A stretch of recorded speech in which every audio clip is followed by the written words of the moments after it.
আসসালামু আলাইকুম রহমতুল্লাহ। Journey to Arabic রিহলাতুন ইলাল আরাবিয়া এর তত্ত্বাবধানে পরিচালিত 19তম সহকারী মৌলভী নিবন্ধন প্রস্তুতি কোর্সের আজকের দশম ক্লাস, দশম লেকচারে আপনাদের স্বাগত জানিয়ে আমরা আজকের ক্লাসটি শুরু করছি।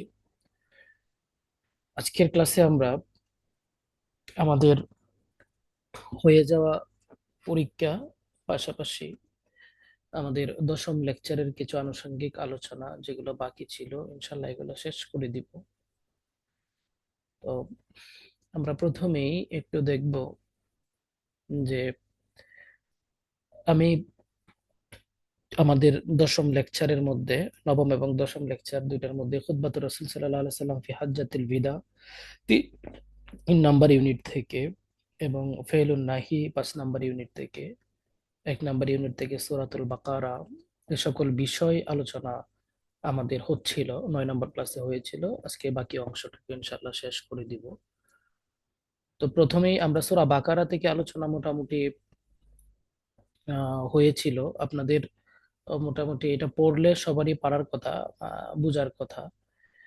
তারপরেও আপনাদের সূরা বাকারার যে অংশটুকু আছে এই জায়গাটুকুতে, মানে কোরআন অংশের এই জায়গাটুকুতে কারো কোনো প্রবলেম আছে কিনা আমাকে একটু যদি জিজ্ঞেস করেন, যদি প্রবলেম থাকে তাহলে আমি সহজে এটা বলে দিতে পারি আর কি। হ্যাঁ, কোনো প্রবলেম আছে কিনা আমাকে একটু জানাবেন। প্রবলেম না থাকলে আমরা এই আরবি সাহিত্য অংশ, ওই অংশে চলে যাব আর কি। মানে আপনারা তো পড়েছেন সবাই পরীক্ষার জন্য, তাই না? কোথাও কোনো প্রবলেম আছে কিনা বা বুঝতে কোনো অসুবিধা আছে কিনা, এই জাতীয় বিষয়। আপনাদের অডিও সম্ভবত অফ আছে। যদি কারো কোনো কিছু বলার থাকে অডিও অন করে করতে পারেন। আহ, মনে হচ্ছে কারো কোনো প্রবলেম নাই। তাহলে আমরা একটু আরবি আহ, সাহিত্য অংশের যে দুইটা অংশ আমাদের এখানে ছিল, প্রথম অনুবাদ, পাশাপাশি আমাদের সংশ্লিষ্ট আলোচনা নবম ক্লাসে ছিল, দশম ক্লাসে অনুবাদের এই অংশটুকু আজকে হওয়ার আমাদের আজকে হওয়ার কথা। তো এই অনুবাদটা আপনারা পড়েছেন কিনা আমাকে একটু জানাবেন। অনুবাদটা কি আপনারা কেউ পড়েছেন? জি না, যে পড়তে পারি নেই। আচ্ছা আচ্ছা। তো এইখানে কিন্তু শাব্দিক অনুবাদটা আমাদের দেওয়া আছে একবারে ওয়ার্ড বাই ওয়ার্ড, তাই না? তো ওয়ার্ড বাই ওয়ার্ড দেখবেন প্রথমে, তারপরে এই অনুবাদের সাথে মিলাবেন। এটা আপনাদের জন্য বুঝতে সহজ হবে। আমি তারপরে একটু আংশিক আপনাদেরকে করে দিচ্ছি, আংশিক না পুরোটাই করে দেওয়ার চেষ্টা করব। বিসমিল্লাহির রহমানির রহিম। কাল ইবনে ইসহাক, ইবনে ইসহাক বলেন, অর্থাৎ এই যে বিদায় হজের যে আমাদের যে ভাষণের যে মানে বর্ণনাকারী, যিনি মানে ঘটনাটা বর্ণনা করেছেন, যার থেকে আমাদের যিনি লেখক সিরাত ইবনে হিশামের নিয়েছেন, ওনার বর্ণনার কথা উল্লেখ করে উনি বলতেছেন যে ইবনে ইসহাক উনি বলেছেন, সুম্মা মাদা রাসূলুল্লাহ সাল্লাল্লাহু আলাইহি সাল্লাম আলা হাজ্জাতিন, এরপর রাসূল সাল্লাল্লাহু আলাইহি সাল্লাম তার হজ সম্পন্ন করলেন, বা হজের জন্য আহ মানে ইয়ার কথা, বিদায় হজের কাজগুলা করার জন্য তিনি ইয়া করলেন, ইচ্ছা করলেন। ফাআরান নাসা মানাসিকাহুম, এরপর মানুষকে তিনি হজের বিধানাবলী দেখালেন। আরা ইরি বাবি ফাল, সম্ভবত ডিসকানেক্ট হয়ে গিয়েছিল, নেটে প্রবলেম করছে কিনা। জি, আপনারা আমাকে শুনতে পাচ্ছেন?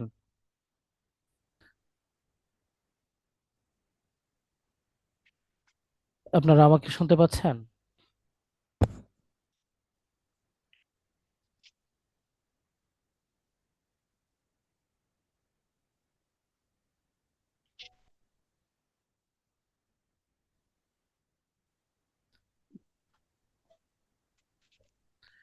আপনারা কি আমাকে শুনতে,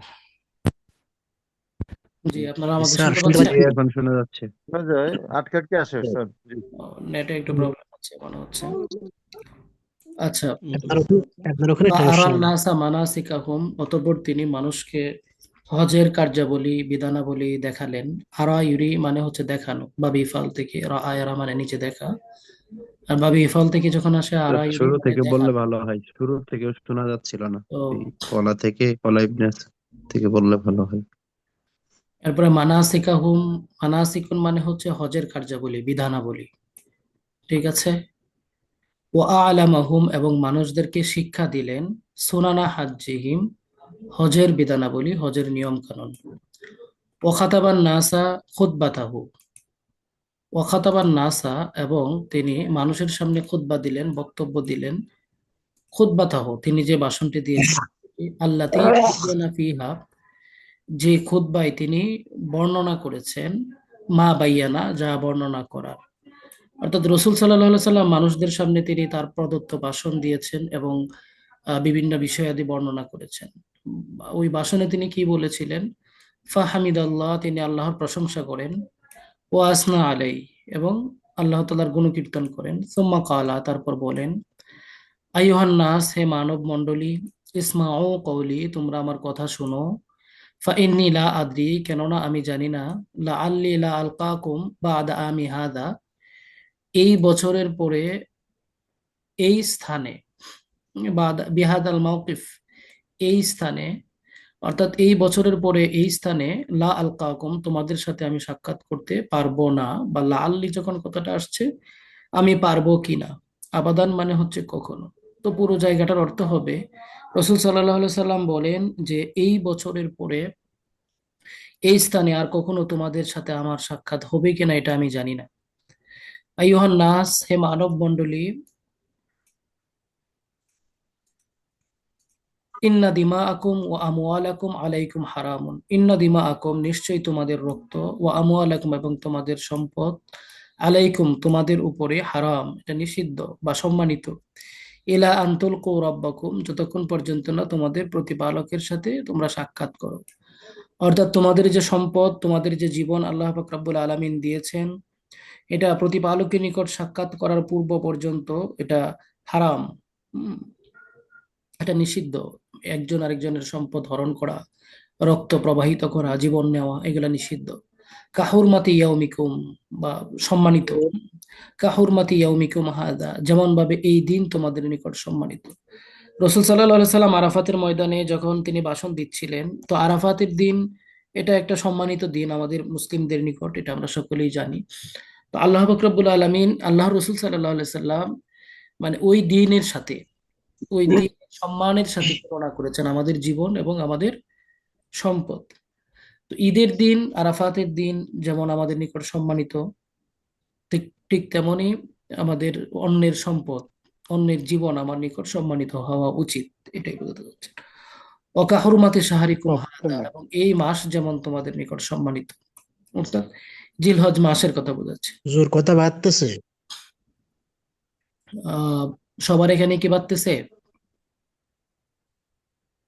জি, হ্যাঁ, ক্লিয়ার, নেট সমস্যা ক্লিয়ার মনে শোনা হয় যাচ্ছে ভালোই। না। হ্যাঁ, জি নেট মনে বাচ্চা। হচ্ছে আজকে একটু আমার এখানে এমনি কথা প্রবলেম। তার উপরে এখন সমস্যা আবার হবে। বোঝা যাচ্ছে, এখন বোঝা যাচ্ছে আবার।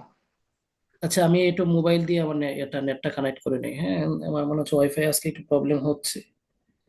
আমি বেশ আগে কয়েকটা প্রবলেম ফেস। প্রায় 3 সেকেন্ড কিছু ভালো ক্লিয়ার বোঝা যায় না, সবগুলি ঘ্যার ঘ্যার করতেছে একটু আগে। আচ্ছা, আপনারা আপনারা একটু আপনাদের অডিও গুলো অফ করে নেন, হ্যাঁ। ক্লিয়ার বোঝা যাচ্ছে না স্যার।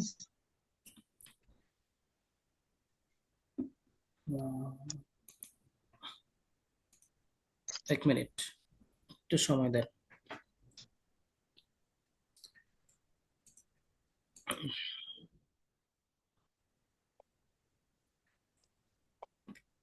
এবার একটু আমাকে বলেন তো, ক্লিয়ার শোনা যাচ্ছে কিনা? জি, শোনা যাচ্ছে। জি জি, জি। আলহামদুলিল্লাহ জি, শোনা এখন যাচ্ছে। ক্লিয়ার আছে, শুনতে ওকে, পাচ্ছি। ওকে। আচ্ছা, জি স্যার এবার কিন্তু, উম, এখানে আনতুলাক্কু থেকে আবার হুজুর একটু বলেন। ইলা আনতুলকু রব্বাকুম, যতক্ষণ পর্যন্ত না তোমরা তোমাদের প্রতিপালকের সাথে সাক্ষাৎ করবে। ঠিক আছে, অর্থাৎ তোমরা তোমাদের প্রতিপালকের সাথে সাক্ষাৎ করার পূর্ব পর্যন্ত তোমাদের নিকট তোমাদের সম্পদ, তোমাদের জীবন, হ্যাঁ, এগুলা হচ্ছে সম্মানিত থাকবে। যেমন ভাবে কাহুরমাতি ইয়াউমিকুম হাজা, যেমন ভাবে এই দিন তোমাদের নিকট সম্মানিত, ওয়া হুরমাতে শাহরিকুম হাজা, এবং এই মাস তোমাদের নিকট সম্মানিত। ঠিক আছে। জি। ওয়া ইন্নাকুম সাতুলকাউনা রাব্বাকুম, নিশ্চয়ই তোমরা অতি সত্বর তোমাদের প্রতিপালকের সাথে সাক্ষাৎ মানে সাক্ষাৎ করবে।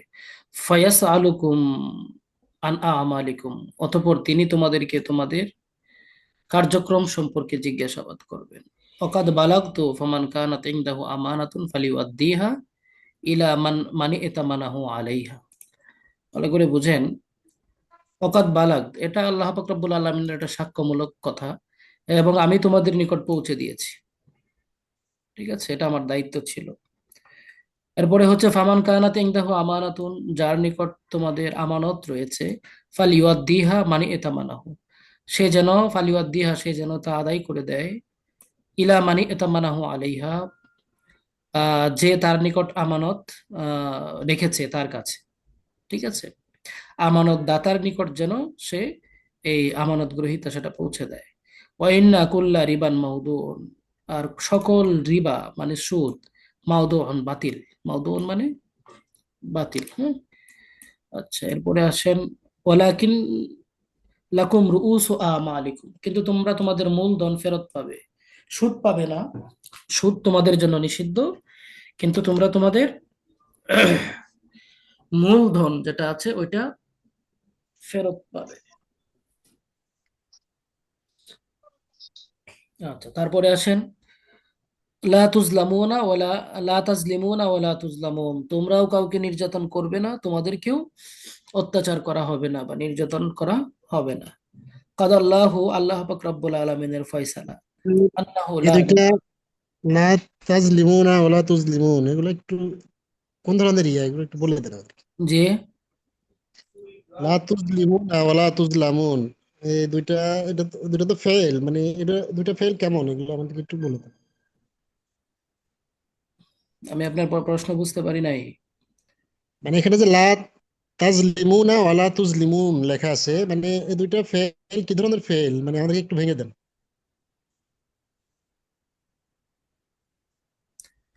মানে এটা হচ্ছে যে লা তাজলিমুন, হুম, তো জি জলামা ইয়াজলিমু এটা তো মারুফের সিগা, তোমরা অত্যাচার করবে না। হুম, জি জি যে তোমরা অত্যাচার করবে না, ওয়ালা তুজলামুন, আর তোমার এটা হচ্ছে মাজহুলের সিগা, তোমাদের উপরও অত্যাচার করা জি হবে না। আপনি কি এটাই জানতে চাচ্ছেন? জি জি, এটাই বলতে চাচ্ছিলাম ও এখানে। জি আচ্ছা আচ্ছা, এটা মারুফ আর মাজহুল, মারুফ আর জি জি। মাজহুল। মজবুত। কাদাল্লাহু আন্নাহু লা রিবান, আল্লাহ পাক রব্বুল আলামিনের সিদ্ধান্ত এটাই, এবং আল্লাহ পাক রব্বুল আলামিন এই সিদ্ধান্ত দিয়েছেন লা রিবান, কোনো সুদ থাকবে না। ঠিক আছে, সুদ বৈধ নয়। ওয়াইন্না রিবা আব্বাস ইবনে আব্দুল মুত্তালিব মাউদুউন কুল্লুহু, আর আব্বাস ইবনে আব্দুল মুত্তালিবের যে সুদ ছিল, যে উনি যে সুদে বিভিন্ন জায়গায় টাকা দিয়েছিলেন, বা টাকা বলছে যে সম্পদ ওনার ছিল, লাগানো ছিল, ওইটা বাতিল করা হলো, সম্পূর্ণই বাতিল করা হয়েছে।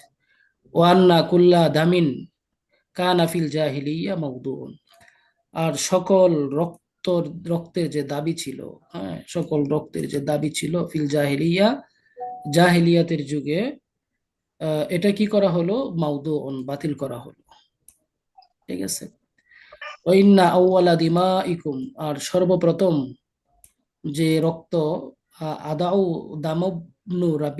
দামাবনি রাবিআতা ইবনিল হারিস ইবনে আব্দুল মুত্তালিব, আদাও মানে আমি বাতিল করছি, ওয়াইন্না আউওয়ালা দিমাইকুম, আর সর্বপ্রথম যে রক্তের দাবি তোমাদের নিকট আমি এটা আদাও বাতিল করছি, সেটা হচ্ছে দামাবনি রাবিআতা ইবনিল হারিস ইবনে আব্দুল মুত্তালিব, রবিয়া ইবনে হারিস ইবনে আব্দুল মুত্তালিবের রক্ত।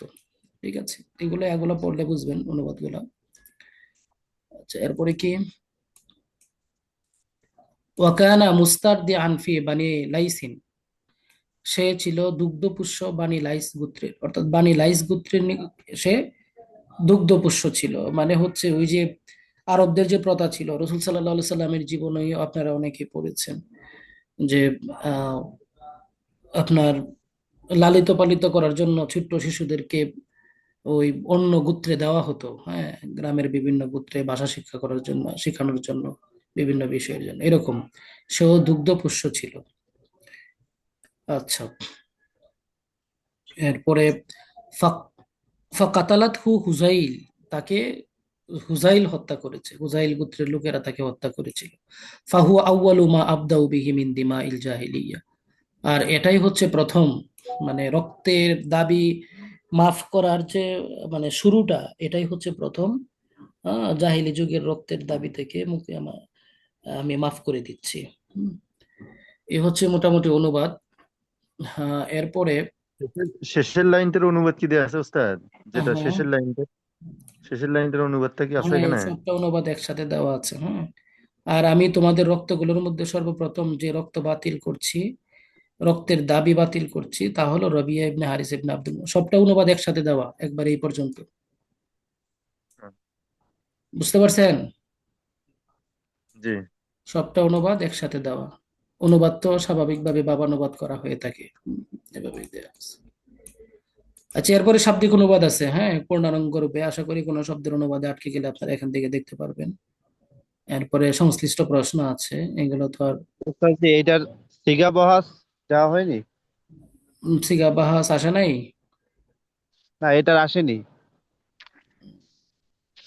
আচ্ছা, আচ্ছা।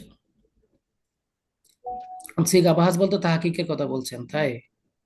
জি জি জি। জি, তা আসেনি এই নষ্ট।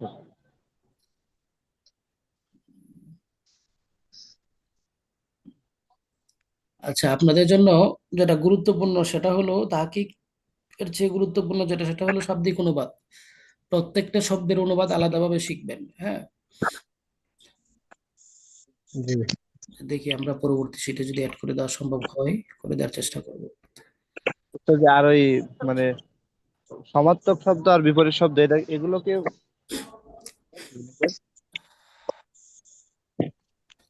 সমার্থক শব্দ, বিপরীত শব্দ। এখন সমার্থক শব্দ বিপরীত শব্দ তো সব তো আহ,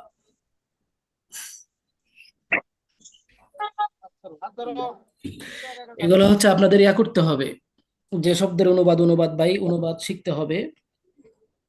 পাশাপাশি আমরা গুরুত্বপূর্ণ কিছু শব্দের সমার্থক শব্দ দিয়ে দিতে পারতাম, এটা দিয়ে দিলে ভালো হতো। দেখি আমরা আগামী শীটে তাই কিছু add করে দিতে পারি কিনা। হ্যাঁ, সমার্থক শব্দ বিপরীত শব্দ গুরুত্বপূর্ণ হ্যাঁ, কিছু হ্যাঁ, দিয়ে। কিছু শব্দ আমরা দেখি এড করে দেওয়ার চেষ্টা করবো ইনশাল্লাহ। হ্যাঁ, উস্তাদ জি, আর একটা ক্লাস নেওয়ার কথা বলছিলেন স্পেশাল ওই মানসুবাত মারুফাত এর উপর আসমাই মানসুবাত। আর মারুফাত মারফুয়াত এর উপর এই যে আলাদাভাবে ক্লাস নেওয়ার কথা বলছিলেন, আপনি বলছিলেন ক্লাস 8 যে বই ওইটা দেখার জন্য। দেখছেন? জি, দেখছি মোটামুটি। আচ্ছা, আর এটা এইগুলা দেখা হয় নাই, এইগুলা চাপে এই আছি। ক্লাসে ঈদের পরে নেন, আমরা বই সংগ্রহ করি তারপর নেন। এখন আচ্ছা, নর্মাল ভাবে যে ক্লাসগুলো চলতেছে ওইগুলাই হোক, অসুবিধা নেই। আর ওই ক্লাসটা লাস্টে নেবেন। আচ্ছা, ওই ক্লাসটা আমরা একটু পরেই নেই। আর তাছাড়া দেখি আমি, যেহেতু এখন ওই রমজান। ক্লাসটা লাস্টে নিলে অসুবিধা হলো, এখন যে এইগুলো আসতেছে এই মহল্লা ইরাব কিংবা ইটি এগুলো বুঝতেছি না, মানে ওই ক্লাসটা হলে মনে হয় এগুলো বুঝতাম যে এটার কি কারণে এইটা হলো, কিছু কিছু দেখলাম। ওইটা তো একটা ক্লাস হলে একটা নলেজ হয়ে গেল। আপনি ক্লাসে কখন জয়েন করেছেন জুবাইর সাহেব? যে আমি একটু পরে জয়েন করেছি, আমি 10 মিনিট পরে। 10 মিনিট পর। আমরা এখন যেহেতু সামনে রমজান শুরু হচ্ছে, আমরা স্বাভাবিক ক্লাসগুলোই চালিয়ে যাব। আর মাঝখানে ওই ক্লাসটার জন্য দেখি একটা সময় আমি আপনাদেরকে নির্ধারণ করে দিব। হ্যাঁ, কবে নেওয়া যায়। আর আজকে সম্ভবত আপনাদের একটু শর্টলি যদি শেষ করতে পারেন তাহলে ভালো হয়, যেহেতু আমি একটু শারীরিকভাবে অসুস্থ, শুরুতেই বলেছি, আপনি সম্ভবত জানেন না। জি হ্যাঁ, জি। যে উস্তাদ জি, আর এই রোজার সময় ক্লাস কখন হবে না? হ্যাঁ, এটা আমরা বলে দিব এই একটু আজকে শেষ করেন ওস্তাদ জি, কোনো সমস্যা নাই ইনশাল্লাহ। এটা একটু আমরা শেষ করে দিই, বলে দেবো। নাহি হাদির মারুফ আপনারা পড়েছেন কিনা সবটা? জি, এটা করি। এই মোটামুটি দেখছি। আচ্ছা, তাহলে এবার আমরা রমজান মাসের যে ক্লাসটা, রমজান মাসের একটু ক্লাসটা আসলে শিডিউলটা বলেন। আপনাদের যারা এখানে আছেন জি জি সবাই কিন্তু কোনো না কোনো পেশায় নিয়োজিত, তাই না? জি জি জি। প্রাইভেট কোনো প্রতিষ্ঠানে চাকরি করছেন, কেউ আবার ইমামতি করেন, কেউ টিউশনি করেন। যেহেতু বিভিন্ন জন বিভিন্ন কাজে নিয়োজিত, কেউ আবার বসেও আছেন শুধু পড়াশোনা করছেন। তো সেই জায়গা থেকে আমাদের এমন একটা শিডিউল আসলে মেনটেন করা খুব কঠিন, যেটা সবার জন্য সুইটেবল হয়। জি। কারণ অনেকের দেখা যাচ্ছে সকাল টাইমে ভালো লাগে, ভালো হয়, আবার অনেকের বিকাল টাইমে ভালো হয়, আবার অনেকের রাত্রে ফজর করে ভালো দেন, হয়। ফজর করে। কথা বলতে দেন। হ্যাঁ, জি স্যার। তো এক একজনের এক এক টাইমে ভালো হয় আর কি। দেখা যায় যারা প্রাইভেট প্রতিষ্ঠানে চাকরি করে তাদের দেখা যাচ্ছে সকালে ক্লাস থাকবে। হ্যাঁ, অনেকেরই আছে এরকম। তো এই জি জন্য সবার মতামত বা সবার ইয়ার প্রতি মানে সুযোগ সুবিধার প্রতি যথেষ্ট শ্রদ্ধা রেখেই আমরা একটা টাইম দিব, যেটা আপনাদের সবার জন্য মোটামুটি সহজ হয় আর কি। আহ, আপনার ওই ইয়ার যে বেশ ব্যাপারটা, ওই রমজানের ক্লাসটা আমরা আপাতত প্রথম যে সপ্তাহ আছে আমাদের একটা চিন্তা ভাবনা হতো সকাল 7:30 বা 8টার দিকে নেওয়া। উম, জি জি। আহ, এছাড়া রাত্রে তারাবির পরে সবার সময় থাকে না, অনেকের দেখা যাচ্ছে খতমে তারাবি আছে, অনেকের সূরা তারাবি আছে, টাইম মিলানো যাবে না। ইফতারের তো পরে মানে হয় না যে দুপুরে ভাত দেওয়া যায় না? দুপুরে ভাত তারাবির আগে, ইফতারের পরে তারাবির আগে ক্লাস নেওয়া একটু কঠিন হয়ে যাবে। তো আপাতত প্রথম যে সপ্তাহটা, রোজার প্রথম সপ্তাহটা আমরা সকাল 7:30 থেকে 8টার দিকে ক্লাসটা শুরু করব। এটা জানাই দেবো ফিক্স টাইম, যেহেতু আগামী, 8:30টায় তো সবাই ডিউটিতে স্যার, প্রাইভেট যারা জব করে। স্যার, হ্যাঁ একটা এই কথা জন্যই বলতে বললাম যে পারবেন? সবার জন্য সুইটেবল হওয়া একটু কঠিন। বিস্তারিত কিন্তু জি। সময় নিতে পারবেন। হুজুর, ওটা এর ফজর জন্য হয়ে দিলে আমরা স্যার ভালো হয়। একটা ক্লাস নিলে হয় না, সাহারির পরে ওই সময় তো দেখা যায় নামাজ পড়ে 5:30টার থেকে, বা এই সময়টা কেমন হয়? সবাই তো থাকবেই।